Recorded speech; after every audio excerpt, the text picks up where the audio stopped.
नमस्कार साथियों, एक बार फिर मिठास की कहानी यूट्यूब चैनल में आपका स्वागत है। साथियों, आज की कहानी का शीर्षक है महान धनुर्धर एकलव्य की कहानी। बात उस समय की है जब शिक्षा का रूप आज से बहुत अलग हुआ करता था। उस समय के विद्यालय गुरुकुल हुआ करते थे। विद्यार्थियों को शिक्षा ग्रहण करने के लिए सब अपने गुरु के पास आश्रम में ही रहते थे। सभी मिलजुल कर एक परिवार की तरह रहते और मिल बांट कर सब काम किया करते थे। सभी शिष्य बड़ी निष्ठा और ईमानदारी के साथ शिक्षा प्राप्त करते थे। उस समय शिक्षा भी कुल के अनुसार ही दी जाती थी। ब्राह्मणों और क्षत्रियों के अलावा किसी को भी शिक्षा नहीं दी जाती थी। निषाद राज, हिरण्यधनु और रानी सुलेखा व उनकी प्रजा सुखी और संपन्न थी। निषाद राज हिरण्यधनु की रानी सुलेखा ने एक पुत्र को जन्म दिया जिसका नाम अभिधूमन रखा गया। बचपन में वह अभय के नाम से जाना जाता था। बचपन में जब अभय शिक्षा के लिए अपने कुल के गुरुकुल में गया तो अस्त्र शस्त्र विद्या में बालक के लगन और एक निष्ठता को देखते हुए गुरु ने बालक को एकलव्य नाम से संबोधित किया। सारी शिक्षाएं प्राप्त कर एकलव्य युवा हो गया। तब उसका विवाह हिरण्यधनु के एक निषाद मित्र की कन्या सुनीता से हुआ। एकलव्य को अपनी धनुर्विद्या से संतुष्टि न थी। इस कारण धनुर्विद्या की उच्च शिक्षा प्राप्त करने के लिए उसे उस समय धनुर्विद्या में दक्ष गुरु द्रोण के पास जाने का फैसला किया। एकलव्य के पिता जानते थे कि द्रोणाचार्य केवल ब्राह्मण तथा क्षत्रिय वर्ग को ही शिक्षा देते हैं और उन्होंने एकलव्य को भी इस बारे में बताया। परंतु धनुर्विद्या सीखने की धुन और द्रोणाचार्य को अपनी कलाओं से प्रभावित करने की सोच लेकर उनके पास गया, परंतु ऐसा कुछ भी नहीं हुआ और गुरु द्रोणाचार्य ने उसे धनुष विद्या देने से इनकार कर दिया। एकलव्य इस बात से तनिक भी आहत ना हुआ और उसने वहीं जंगल में रहकर धनुर्विद्या प्राप्त करने की ठान ली। उसने जंगल में द्रोणाचार्य की एक मूर्ति बनाई और उन्हीं का ध्यान कर धनुर्विद्या में महारत हासिल कर ली।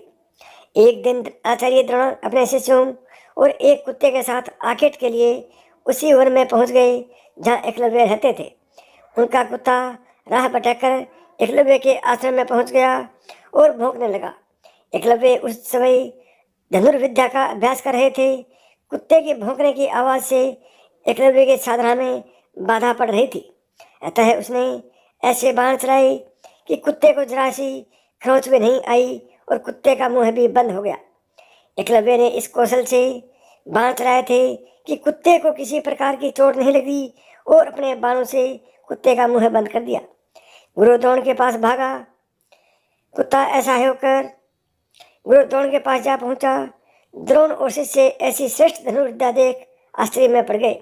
वे उस महान धनुर्धर को खोजते खोजते एकलव्य के आश्रम में पहुंचे और देखा कि एकलव्य ऐसे बाण चला रहा है जो कोई चोटी का योद्धा भी नहीं चला सकता। यह बात द्रोणाचार्य के लिए चिंता का विषय बन गई। उन्होंने एकलव्य के सामने उसे गुरु के बारे में जानने की जिज्ञासा दिखाई तो एकलव्य ने उन्हें वो प्रतिमा दिखा दी। उन्हें यह जानकर और भी आश्चर्य हुआ कि द्रोणाचार्य को मानस गुरु मानकर एकलव्य ने स्वयं ही अभ्यास से यह विद्या प्राप्त की है। अपनी प्रतिमा को देख आचार्य द्रोण ने कहा कि अगर तुम मुझे ही अपना गुरु मानते हो तो मुझे गुरु दक्षिणा दो। एकलव्य ने अपने प्राण तक देने की बात कह दी। गुरु दक्षिणा में गुरु द्रोण ने अंगूठे की मांग की जिससे कहीं एकलव्य सर्वश्रेष्ठ धनुर्धर ना बन जाए। अगर ऐसा हुआ तो अर्जुन को महान धनुर्धर बनाने का वचन झूठा हो जाएगा। एकलव्य ने बिना हिचकिचाहट अपना अंगूठा गुरु को अर्पित कर दिया। इसके बाद एकलव्य को छोड़ सब चले गए। एक पुरानी कथा के अनुसार इसका एक सांकेतिक अर्थ यह भी हो सकता है कि एकलव्य को अति मेधावी जानकर द्रोणाचार्य ने उसे बिना अंगूठे के धनुष चलाने की विशेष विद्या का दान दिया हो। कहते तो ये भी हैं कि अंगूठा कट जाने के बाद एकलव्य ने तर्जनी मध्यमा उंगली का प्रयोग कर तीर चलाने लगा। यहीं से तीरंदाजी करने के आधुनिक तरीके का जन्म हुआ। अतः एकलव्य को आधुनिक तीरंदाजी का जनक कहना उचित होगा।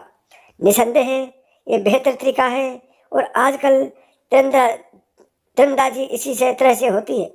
बाद में एकलव्य रिंगबे राज्य वापस आ गई और वहीं रहने लगे।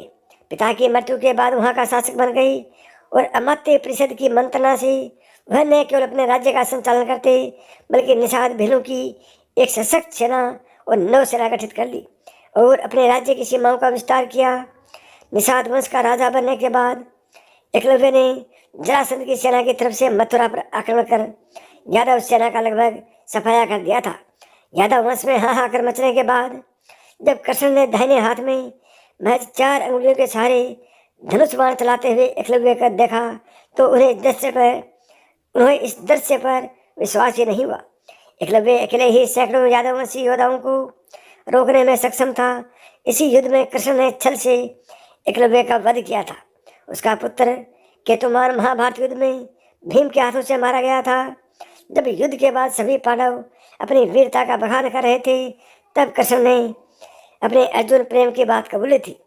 कृष्ण ने अर्जुन से स्पष्ट कहा था कि तुम्हारे प्रेम में मैंने क्या क्या नहीं किया है, तुम संसार के सर्वश्रेष्ठ धनुर्धर कहलाओ। इसके लिए मैंने द्रोणाचार्य का वध करवाया, महापराक्रमी कर्ण को कमजोर किया और न चाहते हुए भी तुम्हारी जानकारी के बिना भील पुत्र एकलव्य को वीर गति प्रदान दी।